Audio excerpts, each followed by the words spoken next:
तो मेरे बहुत ही प्रिय और बेहद सम्मानित साथियों, हृदय की असीम गहराइयों से अभिनंदन, बहुत बहुत हार्दिक स्वागत है। साथियों, इन दिनों जो चर्चा है वो चर्चा हमारी चल रही है कि कब कब किसी पुरुष या स्त्री की जन्म पत्रिका में इस प्रकार के योगायोग, इस प्रकार के समीकरण, इस प्रकार की परिस्थितियां, इस प्रकार के ग्रहों के प्लेसमेंट होते हैं कि उनको तलाक जैसी स्थिति, सेपरेशन जैसी स्थिति या फिर एक्चुअल में तलाक, इनका सामना करना पड़ता है। और ये जो चर्चा है आज हमारी आ पहुंची है कन्या लग्न पर। तो हम कन्या लग्न के बारे में चर्चा करेंगे, और यदि आपका भी कन्या लग्न है तो अपनी जन्म पत्रिका आप खोल करके बैठिए, और इस प्रकार की परिस्थितियों का यदि आप सामना कर रहे हैं तो इस एपिसोड से आप जान पाएंगे कि उसका क्या तार्किक कारण है और क्या उसका तार्किक समाधान है। यदि अभी तक आपने अपने लग्न से संबंधित एपिसोड नहीं देखा है तो यहां आई बटन में हमने आपको उसका लिंक प्रोवाइड करा दिया है, जाकर के आपको जरूर देखना, समझना, जानना चाहिए और उपाय भी करना चाहिए। आमतौर पर साथियों होता यू है कि हम समस्या से जूझ रहे हैं, बीमारी से जूझ रहे हैं, लेकिन किसी ऐसे स्थान पर उसका हम उपाय खोज रहे हैं जिसका कि कोई लेना देना नहीं है। हर एक बीमारी, हर एक रोग, हर एक कष्ट, पीड़ा, परेशानी, समस्या का समाधान हमारी जन्म पत्रिका में है, पहले से ही दिया हुआ है। बस हमें उसको खोजने की देर होती है। साथियों, कई वर्षों के जन्म पत्रिका अध्ययन और लाखों कुंडलियों के अध्ययन के बाद हम ये कह सकते हैं कि यदि किसी की जन्म पत्रिका में गुरु पीड़ित है तो उसको इस ग्रह की महादशा में इन 9 लक्षणों का, इन 9 कष्टों का, पीड़ाओं का अवश्य सामना करना पड़ता है। व्यक्ति मोटापे से ग्रसित रहता है, शरीर के किसी ना किसी हिस्से में उसको गठान की समस्या रहती है, संतान या तो होती नहीं, होती भी है तो व्यक्ति संतान से पीड़ित ही रहता है, पढ़ाई में व्यक्ति के बाधा अवश्य आती है, अपना घर बनाने का सपना सपना ही बना रहता है, जीवन में निरंतर अपमानजनक स्थितियों का सामना करना पड़ता है, खासतौर पर लीवर से संबंधित किसी न किसी प्रकार की पीड़ा सदैव बनी रहती है, याददाश्त की कमजोरी रहती है, और साथ ही यदि युवा हैं तो सही समय पर विवाह संपन्न नहीं हो पाता है। लेकिन साथियों, यदि आप भी इन सभी कष्टों से स्थायी और सटीक मुक्ति प्राप्त करना चाहते हैं तो उसका तरीका है इस ग्रह की महादशा मंत्र साधना दीक्षा, जो विशेष रूप से आपके नाम, आपकी जन्म तिथि के अकॉर्डिंग की जाएगी, और गुरु दीक्षा के माध्यम से अभिमंत्रित माला भी आपको प्रदान की जाएगी, ताकि न केवल ये सारे कष्ट दूर हों बल्कि ये पूरी की पूरी महादशा आपके लिए शांतिदायक और सुख समृद्धिदायक साबित हो। तो साथियों, समय व्यर्थ न गंवाते हुए एक जन्म पत्रिका के माध्यम से इस समस्या को और उन स्थितियों को समझते हैं कि कब इस प्रकार की समस्या आती है, खासतौर पर कन्या लग्न के जातक या जातिका को। साथियों, ये जो जन्म पत्रिका है आप देख पा रहे हैं कि लग्न भाव में ही 6 नंबर का अंक लिखा हुआ है। 6 नंबर से जन्म पत्रिका का प्रारंभ हो रहा है, इसलिए हम इसको कहेंगे कि ये कन्या लग्न की जन्म पत्रिका है। ठीक है, पहली बात। अब आज 4 हम परिस्थितियों पर चर्चा करेंगे। यदि उन चारों में से कोई भी एक परिस्थिति आपकी जन्म पत्रिका में है, और यदि आपने केवल गुण मिलान करके विवाह संपन्न किया है, केवल आपने सरसरी तौर पर बस मिलान कर लिया है, ठीक से हर एक ग्रह का मिलान नहीं किया है, हर एक उसकी दृष्टि का मिलान नहीं किया है, आने वाली दशाओं, अंतरदशाओं, खासतौर पर महादशा का मिलान नहीं किया है, नक्षत्रों का मिलान नहीं किया है, तो इस प्रकार की दुर्भाग्यपूर्ण स्थिति, जिसको कि हम तलाक, विवाह विच्छेद, सेपरेशन, अलगाव कहते हैं, वो स्थिति आपको भी भोगनी पड़ सकती है। साथियों, कन्या लग्न की इस जन्म पत्रिका की जब हम बात करते हैं, और खासतौर पर हम जब दाम्पत्य जीवन की बात करते हैं, दाम्पत्य सुख की बात करते हैं, जीवन साथी के साथ में तालमेल की बात करते हैं, तो हमें दृष्टिपात करना होता है सप्तम भाव पर, क्योंकि सप्तम भाव से ही ये सारी चीजें देखी जाती हैं। और सप्तम भाव का जो लॉर्ड है, जो स्वामी है, जो इस डिपार्टमेंट का हेड है इस जन्म पत्रिका में, वो और कोई नहीं बल्कि गुरुदेव बृहस्पति है।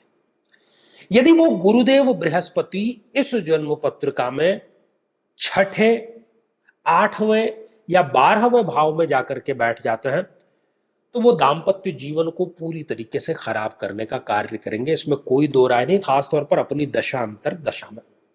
ये तो पहली बात। अब अगर गुरु की प्लेसमेंट 6, 8, 12 में है तो दूसरे भी वो कुछ लक्षण आपको देगा। वो देगा कि शादी के बाद खासतौर पर जो शारीरिक स्थिति है वो आपकी डावाडोल हो जाती है। कई प्रकार की जो बीमारियां हैं वो आकर के आपको घेर लेती हैं। महिलाओं की यदि खासतौर पर बात करूं तो गर्भाशय में ट्यूमर का होना, गर्भाशय में किसी न किसी प्रकार की रोग की उत्पत्ति होना, संतान अननेसेसरी डीले होना, पहला जो है वो गर्भपात बिना इच्छा के ही हो जाना, जो घर है उसमें रहने वाले लोगों के बीच में गृह कलेश, मतलब पति और पत्नी इस बात पर झगड़ा करेंगे कि ये व्यक्ति यहां रहेगा तो मैं यहां नहीं रहूंगा, ये यहां रहेगा तो मैं यहां नहीं रहूंगा, मतलब घर को लेकर के कोई ना कोई विवाद या डिस्प्यूट जरूर होता है। आपने जो एकेडमिक एजुकेशन प्राप्त की होती, क्योंकि गुरु जो है वो विद्या के, ज्ञान के, इंफॉर्मेशन के भी कारक होते हैं, तो जो एकेडमिक एजुकेशन प्राप्त की है उसका सीधा सीधा आजीविका से कोई लेना देना नहीं है।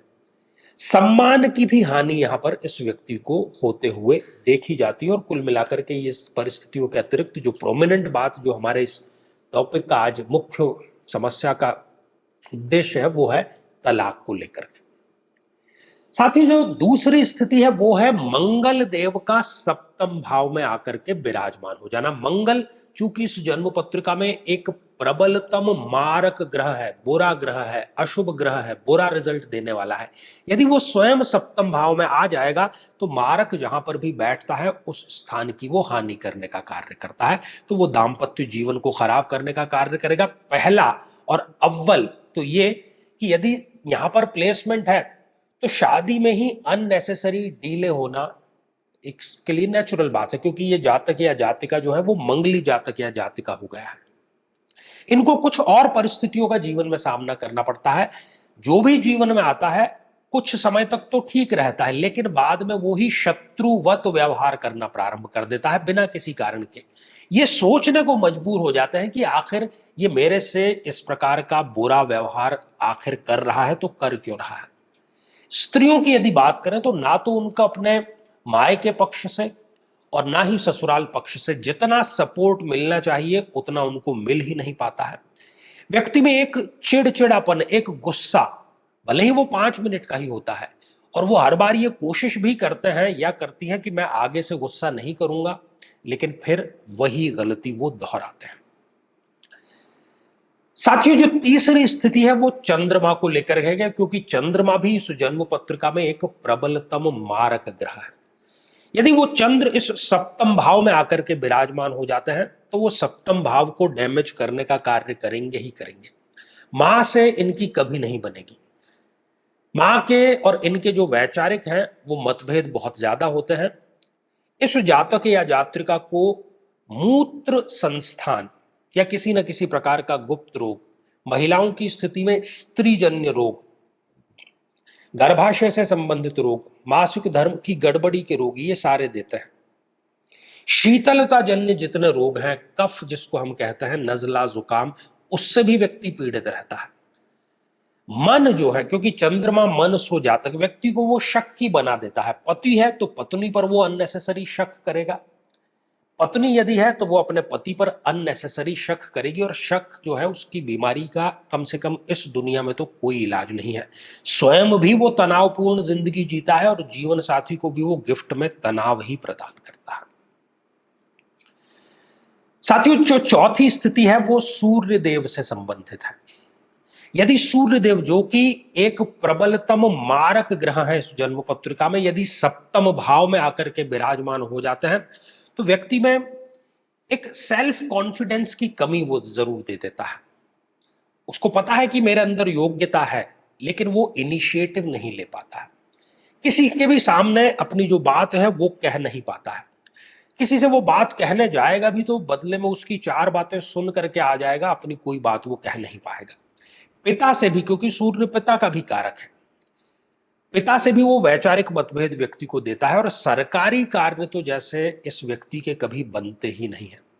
बात बात पर अपमानजनक स्थितियां, ससुराल पक्ष से घनघोर अपमानजनक स्थितियां इस व्यक्ति को जो है वो उसका सामना करना पड़ता है।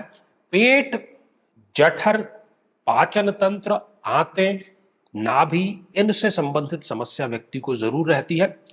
सिर की समस्या भी रहती है। हो सकता है कि उम्र के पहले ही सिर के जो बाल हैं वो झड़ जाएं, या तो साइनस या माइग्रेन जैसी जो समस्या है, या आंखों की समस्या, ये भी इनको होते हुए देखी गई है।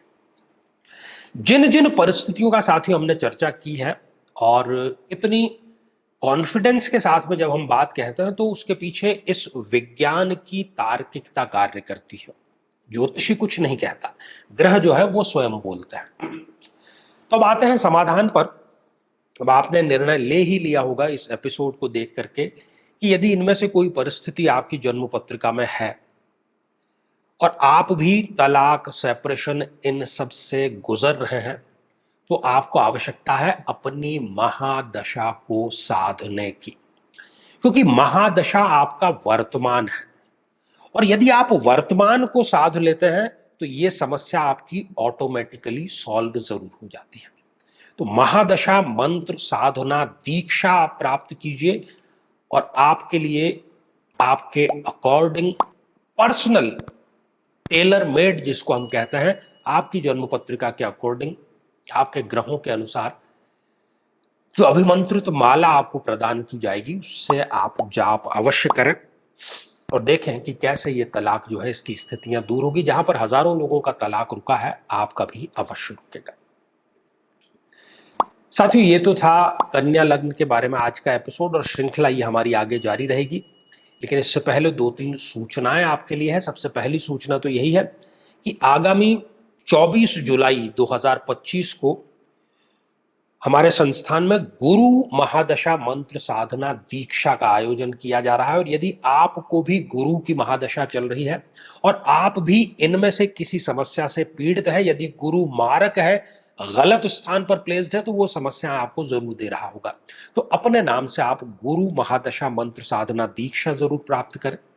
यदि आप ज्योतिष शास्त्र के विद्यार्थी हैं, जिज्ञासु हैं, सीखना चाहते हैं, प्रोफेशन बनाना चाहते हैं, या शौकिया तौर पर, तो हमने अब इसका भी सॉल्यूशन निकाल दिया है, और मैं स्वयं आपको सिखाने का कार्य करूंगा ताकि इस विद्या का प्रचार प्रसार अधिकाधिक लोगों तक हो सके। तो इसको भी ऑफलाइन या ऑनलाइन दोनों स्तर पर आप जिसमें भी चाहें एनरोल कर सकते हैं।